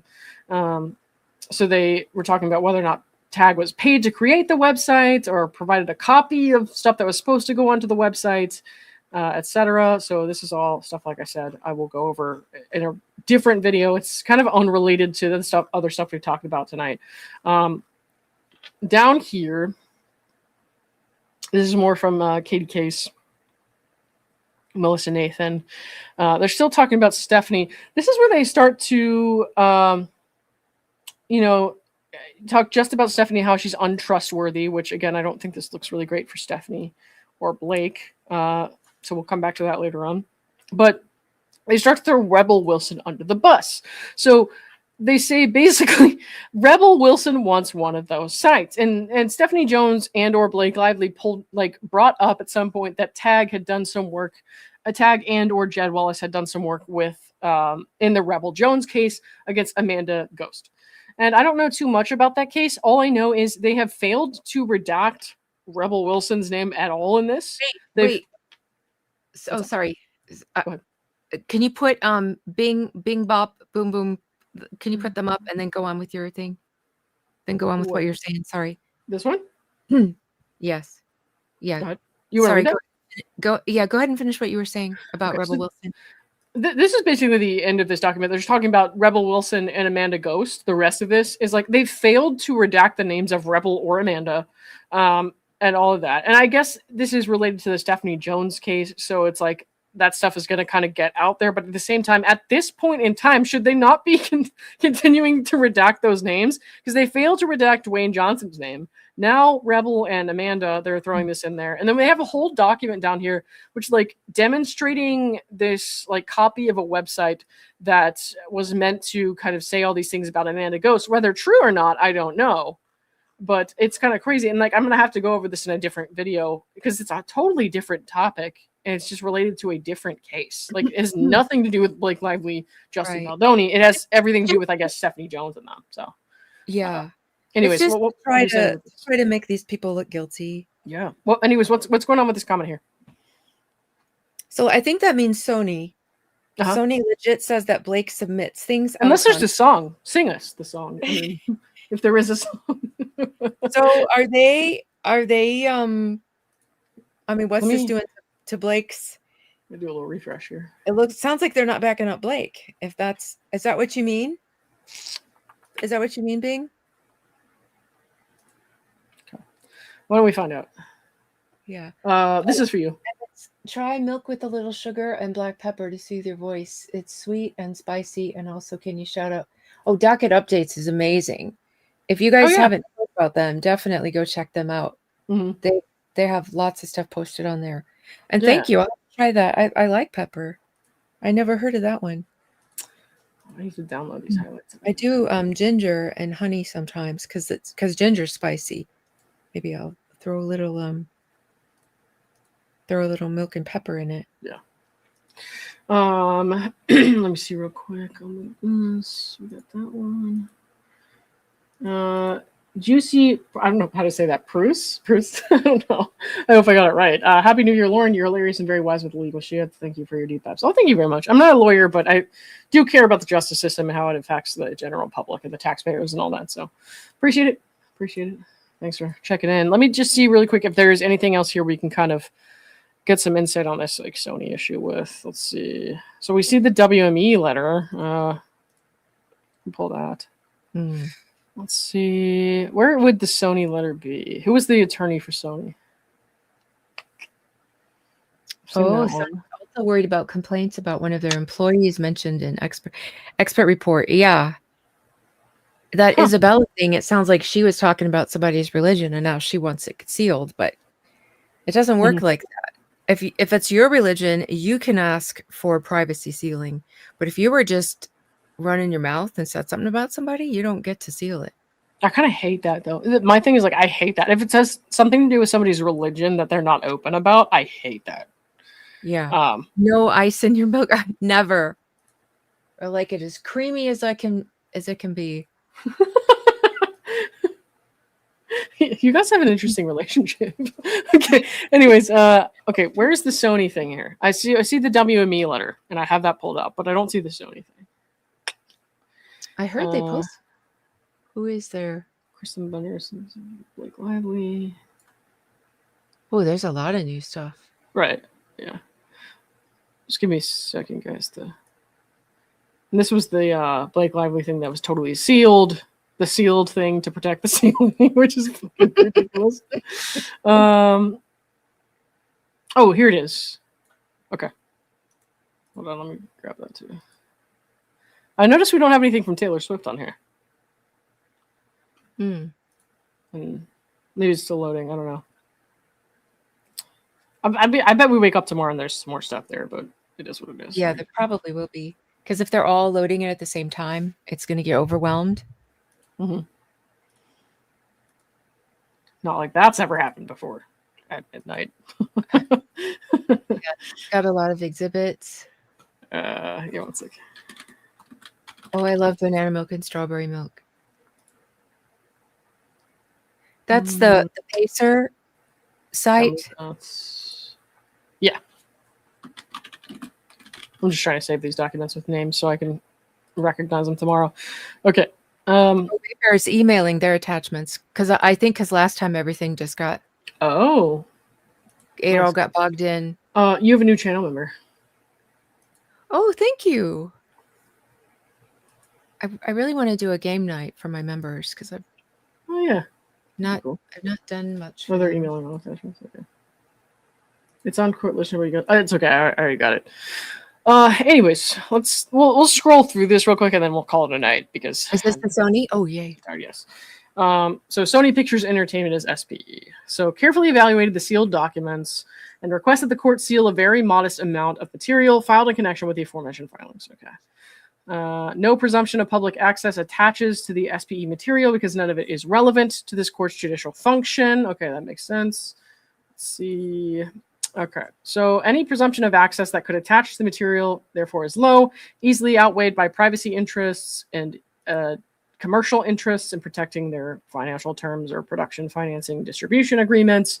Let's see. Given the at best negligible relevance of the SPE material to the filings before the court, any opposition to the sealing request would not appear directed at advancing this case, but rather at harassing or embarrassing non-parties, which is kind of what we saw in Isabella's filing. They're all going to use the same language. Because that's what the standard is. Yeah, right. So they always want to make like they meet the standard, even if they don't. Yeah. Okay. So the SPE material and grounds for sealing are summarized in the following table and explained in further detail below. We have Declaration of Alexandria Shapiro. The basis for sealing is not relevant to the performance of the judicial function, privacy interests. Okay, not surprising that they would argue that. Again, we have not relevant to performance, blah, blah, blah. There's nothing too crazy in that table. SPE has proposed targeted redactions for all exhibits that are the subject of this sealing motion. Okay. It's reflected in the above table. Portions of the exhibits at issue are quoted in the Wayfarer Parties and Lively's 56.1 statements, and 2, the Memoranda of Law in Opposition. Okay. There's nothing too crazy in that footnote. I don't think we need to look at. Yeah, this is the rest of the table. It's all using the same language again. It's nothing too crazy in the table. The court should permanently seal the SPE material. Okay. The mere filing of a paper or document with the court is insufficient to render that paper a judicial document subject to the right of public access. Okay. A document is relevant to the performance of the judicial function if it would reasonably have the tendency to influence a district court's ruling on a motion or in the exercise of its supervisory powers. Okay. I don't think we need to read through that too much tonight. None of the SPE material, a narrowly tailored subset of SPE produced information designated as AEO under the protective order, is relevant to the performance of the court's judicial function. Okay. Again, I think we can skim past that. Shapiro Declaration Exhibit 12. This is sensitive deposition testimony of an employee that is not cited in any party's filings. The testimony seeks to redact on page 296 was included with Wayfarer Party's MSJ only because it exists on the same page as other testimony. Well, that makes sense, I think. If it's only because it exists on the same page as other testimony that they cited. Okay. Let's see. Shapiro Declaration Exhibit 23. Let's see. Exhibit 23. What's up? I gotta look all this up and see what they're referring to. Exhibit 23 is a co-financing, co-production, and distribution agreement between SPE affiliate Columbia Pictures Industries Incorporated and certain of the Wayfarer parties, part of which is quoted in the Wayfarer Party's Memorandum of Law at page 47. Okay, it contains extremely sensitive financial and distribution terms that SPE treats as strictly confidential to preserve its competitive position in the film and television industry. Okay, sure. I don't think I need to read through the rest of that. Let's see. Exhibit 120 is a text message thread in which SPE has proposed a targeted redaction over a single text that is not relied upon in the Wayfarer Party's summary judgment motion. The document is cited. What's up? They got real specific. Yeah, I guess so.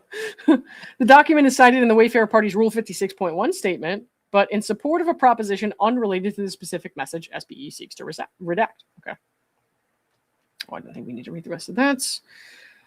Exhibits 196, 197, and 198 are text and email threads cited in paragraph 288 of the 56.1 statements. That paragraph is in turn cited once in the background section of Wayfarer's Memorandum of Law. The information is not material to resolution of the summary judgment motion and reflects private emails from non-party employees who were not even deposed in this case and that lack foundation, context, and are hearsay. Okay. Right. We have Garofalo, Exhibit 21. Let's see. 21 and 32 are the same text threads, so it's the same deal there. Shapiro, Exhibit 243. This email includes the personal phone numbers of non-party SPE employees. They want to redact the phone numbers. That makes sense. That makes sense. Yeah. Let's see. Gottlieb, Exhibit 96, blah, blah, blah, blah. Okay. Exhibit 96 is the expert report of Jennifer Freed, retained by Lively to provide testimony about psychology theory. And that's the one that they asked about the Darvo stuff. I think. Guys, chat, correct me if I'm wrong about that, but I know that she had, a psychologist talk about the Darvo stuff. Lively submitted the entire report in opposition to the Wayfarer Party summary judgment motion, but only specifically cites pages 10 and 16 at paragraph 442. The proposition at paragraph 442 does not relate to SPE. The report nonetheless discusses SPE policy and describes in detail purported conduct of an SPE employee taken out of context. Okay. Okay. Taken out of context, all of which is completely irrelevant to the underlying motions, as demonstrated by the fact that this material is not cited by Lively in her opposition papers. Okay, I see. In addition, at page 26 of the exhibit, the expert selectively quotes a sentence of an email from an SPE executive to create an inflammatory impression while omitting the subsequent sentence that changes the quote's meaning. Oh. But the underlying email the expert is quoting, which reveals the missing context, is not included in the papers, and the executive that wrote the email was not deposed. Yikes. There was no reason to include this portion. That sounds spicy. Beyond the specific portions on which Lively is relying. Okay. Paragraph 572 of Lively's counterstatement to 56.1. Were they saying that was Blake that took it out of context? Yeah. Or with? Oh, wow. Yeah. So they're talking about Lively's expert here on the Darvo stuff. Exhibit 96, an expert report of Jennifer Freed, retained by Lively to provide testimony about psychology theory. So it doesn't sound like they got her back as solidly as no, I guess not. Expected. Yikes. All right. Paragraph 572 of Lively's counter rule 56.1 statement purports to describe Wayfarer's conduct, but then includes a gratuitous, unnecessary, and antagonistic reference to a Sony Pictures Entertainment employee and purported SPE conduct. These paragraphs, the ones they list here, there's a bunch, unnecessarily criticize the same employee in a manner irrelevant to the motion. And that's Lively's statement. Yep. Exhibit 124 is the expert report of Michael Robbins, Miss Lively's expert on harassment.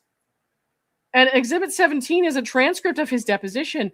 SPE seeks to redact narrowly tailored portions of these two exhibits that unnecessarily criticize the same employee. SPE is not a party to this action and was not responsible for the production of the film. The employee whom the Frey report, Robbins report, and deposition attack, and whom the paragraphs unnecessarily criticize, is a private person, not a party to this lawsuit. SPE's proposed redactions are narrowly tailored to protect the professional and privacy interests of an SPE employee. This is amazing. Whoops. This is so amazing. Sony's like, sorry, Blake, we're not here for you. Permitting these statements to become public via purported expert testimony opining on this SPE employee's supposed obligations, where this material is not relevant to Lively's opposition arguments, simply harasses an innocent third party. Huh? What do you know? Well then, yeah. In sum, the SPE material has no relevance and implicates the substantial privacy interests of non-parties. I mean, that's pretty basic. Well, that's that then. Awkward. That is some very happy news. That is so awkward. Oh, what's Leslie going to put out? She's going to put some kind of big story out tomorrow. Oh, of course. That's embarrassing. That is hugely embarrassing. She'll probably just publish our phone numbers, to be honest. Daphne Cassidy, guess what? Yeah, Sony's like, Blake, guess what? Chicken butt. Non-party Cassidy O'Connell accepts money for milk jugs at night. What? More at 7. Omar's here. Hey, what's up? He came in right at the end too, man. Did you see that, Omar? Did you hear that? So Omar? Sony's like, "Hey, Sony Blake, does stop not have fucking Blake's- harassing our employee." Oh, that's so embarrassing because she went and got like the Darvo expert, and then Sony Pictures Entertainment is like, "Hello, this is completely out of context and harassing our employee for no reason." And Blake's 56.1 responses. That's fantastic. That is Oh, the that's best fantastic. news. I was feeling kind of bummed, actually. Like the whole day I was nervous. Mm-hmm. Yeah, Sony's gonna do what's best for Sony. I mean, Absolutely. whoever that aligns with at the end of the day, like Sony might come out and say like different things that are not in favor of the Wayfarer parties later on, but Sony's gonna be whatever is best for Sony. I don't think they actually care about anything other than their business interests. So, And apparently, it's not that important to them to keep. it doesn't. It doesn't seem that Blake is in their best Blake and Ryan business around. interests at the moment. So, Pariah. yeah. Someone on Twitter posted Blake's motion. So I saw it, and I skimmed it, and all the exhibits are say filed under seal. There's like literally nothing to see there. But I can hang on. Let me just double check, make sure nothing else came up, and then we'll call it a night after that because we're finally getting close to the end of the stream. Let's see. Saved items, save cases. We need to get Omar in on the next one, dude. Yeah. I was just not expecting to be doing this at 1 a.m. tonight. Hang on. Wait a minute. Wait. What is this? Okay. So the... Mealy pleading? That's exactly what they are. Hold on. What am I reading right here? Letter from motion continues signed by Jennifer Abel, Melissa Nathan Justin about this. So Wayfarer parties. What the Okay, I can't tell what this is because there's only a private document filed so far. Let me see if the Blake's letter. I don't think anything else related to Blake's letter has really come up. I had letter motion to seal. What's up? How's it going? Yeah. Letter motion to seal.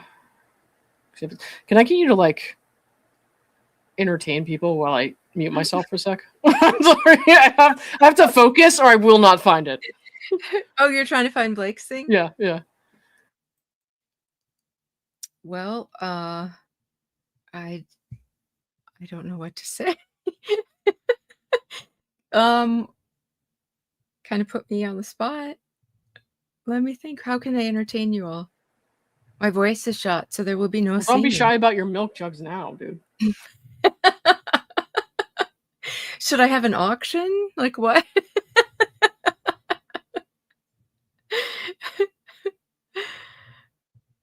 Oh, hey, Diane. I love Diane's name. She changed it to I want my 9 minutes.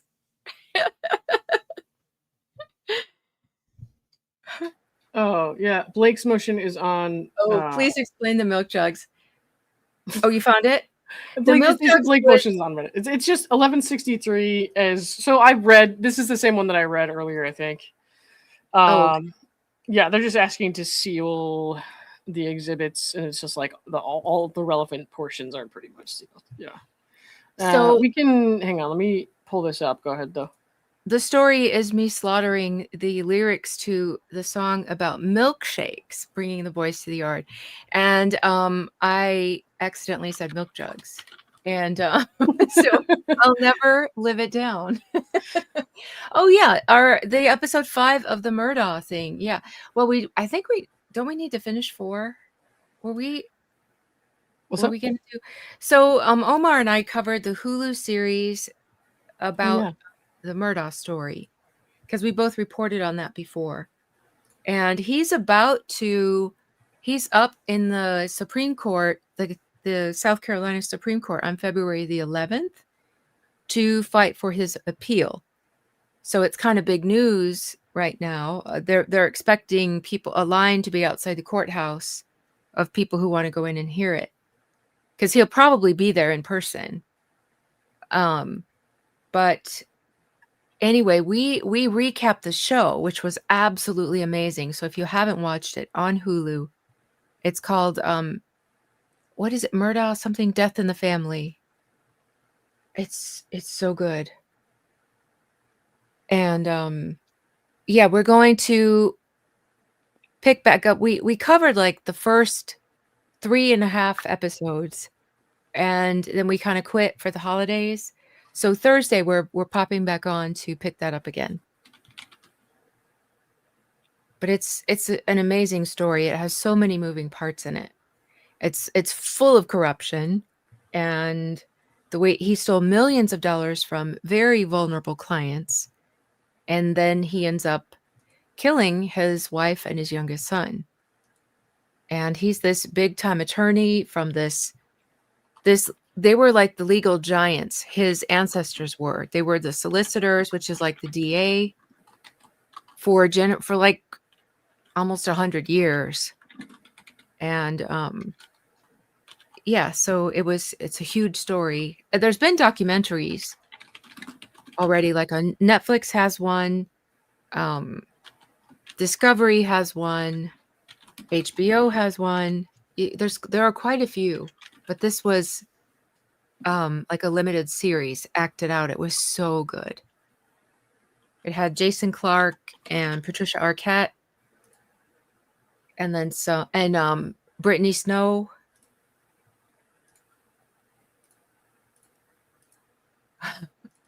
Oh, Sorry, Richard Nixon. I'm listening. I swear to God, I am. There's a reason that they keep citing the Richard Nixon. It is it's binding authority from the U.S. Supreme Court that kind of helps set the standard for this. So that's why that one keeps coming up, because that is the one that is used for it. Lots of unintentional humor, like when he gives his wife the best, I say the worst 15 seconds of her life. He is in prison for the murders, but he is appealing it. And so whenever he has a court hearing for something, they bring him to the courthouse for it. I actually was there one of the times that they brought him in, and he is chained like a dog. His wrists are chained. He's got a chain around his waist that goes down to his ankles, and then his wrists are chained to that same chain. And somebody's like walking behind him, literally like walking a dog. And then they sit behind him the whole time that he's there. And he's in his orange jumpsuit. It was freaky to be in the same room with him, I have to say.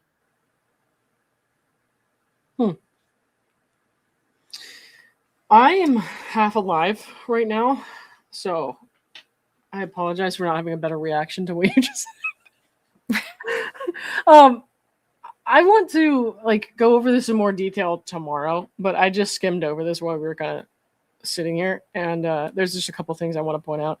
I set another stream for 8:10 a.m., which I'll go over the Sony stuff and this stuff in more detail then. But so what I found here from the thing they wanted us to read. First, of the 940 exhibits subject to the parties' pending motions, Ms. Lively requests only 8 communications between third parties remained under seal in their entirety, and that 3 third-party communications be unsealed, except for Ms. Lively's proposed limited redactions. Great. Show us the rest. I mean, it's probably, honestly, it might just be processing. I don't know. Private communications between third-party Ryan Reynolds and his talent agents are appropriately subject to sealing to protect third-party privacy interests. Really? How come his name was on my subpoena then? Right, exactly. Mr. Reynolds was named as a defendant in the Wayfarer defendants now dismissed litigation, but he is neither a party to this litigation nor has he substantially participated in it. That's hilarious. No, but actually, the thing about the third party Ryan Reynolds and his talent agents is they still have a chance to appeal their lawsuit, right, being thrown out. And they've said that they've since uncovered stuff like that. And one of these exhibits apparently is these communications between Ryan Reynolds and his agents at WME, or people at WME. And they don't he's want the people to see CEO that. of Big Ten. Yeah, right, exactly. And then they quote something here that says, "He did not ask to be involved in this lawsuit," which is amazing. Amazing. That is, Oh, please. like, I have every, thought in the world is like, of course they're going to seal that because it's Ryan Reynolds and he's a powerful celebrity and they don't actually care about applying things evenly. Of course they're going to seal that. But like, still, it's just kind of hilarious to me that he'd be like, "I didn't ask to be involved in this lawsuit," which he and his wife launched, like, nuked people with on the weekend before Christmas. Like, what are you talking about? Yeah. Certain communications between crew members also implicate third-party privacy interests. You want to talk about crew members' privacy interests? Just ask Andy Signor. Second, Miss Lively seeks to shield from disclosure the names. Francis Hilton's underage kids being on the docket that millions of people are watching. No, that's normal. No. Just kidding. Let me zoom in a little bit on this so you guys can see better. Let's see. Second, Miss Lively seeks to shield from disclosure the names and identifying information of third parties with or about whom she has communicated who have not been subject to discovery in this action, have little to no connection to the film, and or may lack any substantial involvement in the litigation. So Blake Lively thinks that she shouldn't have her text messages or communications disclosed when she's talking shit about people. But it's fine if it's everybody else's text messages. Right? Just saying, right? That's kind of an interesting standard there. And then third, Miss Lively seeks a partial sealing of deposition testimony referencing a third party's medical information. Since when does she care about people's medical information being private? Ask Jed Wallace, because she went around the court's order here to Texas to out his medical condition for fun. But okay. The Amadeo is big too. It's also standard because it's not the Supreme Court, but it is the Second Circuit binding authority. I actually have a lot about that in my presentation. Yeah. And it gives the standard, it set the standard for how he's going to determine whether or not to grant these requests. Mm-hmm. Yeah, I think so too, PL, that it's referring to her text to Taylor Swift. Did you see this yet? It's for you. Oh, no. Hey, Gloria. Sorry, when you had some of the stuff up, I was just looking at the screen. I didn't see the chat. Amber Heard, Pedoff, who's WB? And Blake. Warner Brothers? Warner Brothers. Oh, Warner Brothers. Sony, Birds of a Feather. Yep. Yeah, they're destroying their careers even more than they already have. And then the one Sublime Touch. Thank you for becoming a member. I appreciate you. All right, that's cool. All right. I have got to tap out for tonight. It's past 1 a.m. I'm going to get up. I'll be back at 8 a.m. So when this stream ends, it's going to redirect you to my stream for tomorrow morning. You can bookmark it, save the link, whatever. Go ahead and go live. My husband just brought me some ginger and lemon tea. Oh, okay. Well, then I should just redirect it to you. I will be up all night, and so I won't be good in the morning. That's when I'll finally be sleeping. Yeah. But I want to say, Omar, if you're still here, if you want to join mine, I'm going to talk about the legal standards for whether or not to grant these. But I'll probably listen to that, but I'll fall asleep. I guarantee you. Yeah, it's law nerd stuff. All right, guys, we'll go listen to Cassidy. She's got some important stuff to say, and I was rambling about these text messages all night. So thank you for sitting through that. I mean, like I said, my direction changed tonight substantially. So, well, everything was coming out. Like you can't even be ready for it. Mm-hmm. All right, everybody. I will see you tomorrow then in the morning. So thank you. Bye. Good night.